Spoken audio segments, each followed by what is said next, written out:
এই গরমে কলিজা ঠান্ডা করা জুসই হচ্ছে ম্যাঙ্গো জুস। গরমের সিজনে কিন্তু দুপুরবেলায় ঠান্ডা ঠান্ডা কাঁচা আমের জুস খেতে কার না ভালো লাগে। আসসালামু আলাইকুম, এজ শাহিদা কিচেনে সবাইকে স্বাগতম। আজকে আমি আপনাদের সাথে টক মিষ্টি স্বাদের ম্যাঙ্গো জুস রেসিপিটি শেয়ার করব। আশা করছি আমার আজকের রেসিপি আপনাদের কাছে ভালো লাগবে। রেসিপিটি ভালো লাগলে লাইক কমেন্ট শেয়ার করতে ভুলবেন না। সেই সাথে আপনি যদি জুস খেতে পছন্দ করেন তাহলে কিন্তু আমার চ্যানেলটি সাবস্ক্রাইব করতে অবশ্যই ভুলবেন না।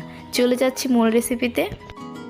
জুস তৈরি করার জন্য আমি এখানে 3টি কাঁচা আম নিয়েছি। আমি আজকে 3 গ্লাস জুস তৈরি করব, সেজন্য 3টি আম নিয়েছি। তারপর এই আমগুলোকে আমি খোসা ছাড়িয়ে আটি থেকে আলাদা করে নিয়েছি। আপনারা যদি খুব বেশি জুস বানাতে চান সেক্ষেত্রে আমের পরিমাণটা বাড়িয়ে নিলেই চলবে। তারপর আমি এই আমের টুকরাগুলোকে একটা ব্লেন্ডারের জারে দিয়ে দিচ্ছি। আমের টুকরোগুলো দেওয়া হয়ে গেলে আমি দিয়ে দিচ্ছি চিনি।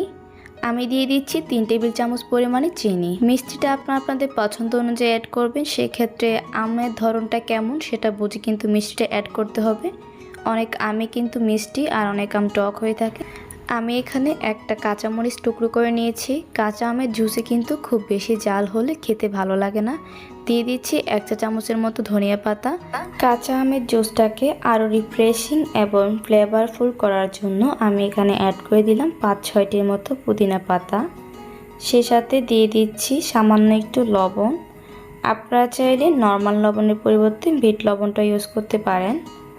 দিয়ে দিচ্ছি 1 টেবিল চামচ পরিমাণে লেবুর রস। লেবুর রসটা কিন্তু অবশ্যই দেওয়ার চেষ্টা করবেন টেস্টের জন্য। দিয়ে দিচ্ছি 1 চিমটি পরিমাণে ভাজা জিরার গুঁড়া। সেই সাথে অ্যাড করে দিচ্ছি 1 কাপ পরিমাণে ঠান্ডা পানি। প্রথমে কিন্তু 1 কাপ পানি দিয়ে সবগুলো উপকরণকে ব্লেন্ড করে নিতে হবে। আমি এখানে আমের সাথে যে ইনগ্রেডিয়েন্টসগুলো ব্যবহার করেছি আপনারা চাইলে এগুলোর পরিমাণটা বাড়িয়ে কিংবা কমিয়ে আপনাদের টেস্ট অনুযায়ী নিতে পারেন। এই তো আমি প্রায় 2 থেকে 3 মিনিটের মতো খুব ভালো করে ব্লেন্ড করে নিয়েছি। এখন আমি আপনাদেরকে জুসের ঘনত্বটা দেখিয়ে দিচ্ছি। এরকম ঘন রয়েছে।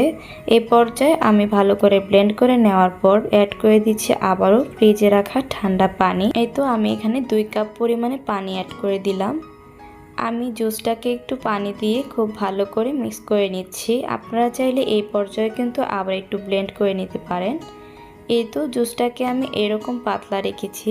আপনারা চাইলে এটাকে আরও গাঢ় কিংবা পাতলাও করতে পারেন আপনাদের পছন্দ মতো। এই জুসটাকে আমি অফ ক্যামেরায় ছেঁকে নিয়েছি, এখন পরিবেশন করে দেখাচ্ছি।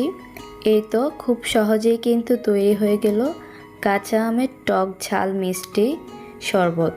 এই গরমে কিন্তু এরকম 1 গ্লাস শরবত খেলেই মন প্রাণ কলিজা কিন্তু একদমই ঠান্ডা হয়ে যাবে। আশা করছি আমার আজকের এই কাঁচা আমের ম্যাঙ্গো জুস রেসিপিটি আপনাদের কাছে ভালো লাগবে। রেসিপিটি ভালো লাগলে লাইক কমেন্ট শেয়ার করতে ভুলবেন না। সেই সাথে আপনি যদি এই চ্যানেলের নতুন দর্শক হয়ে থাকেন তাহলে অবশ্যই এই চ্যানেলটি সাবস্ক্রাইব করে পাশেই থাকবেন। যারা পেজ থেকে ভিডিওটি দেখছেন তারা পেজটি ফলো করে সাথেই থাকবেন। আল্লাহ হাফেজ।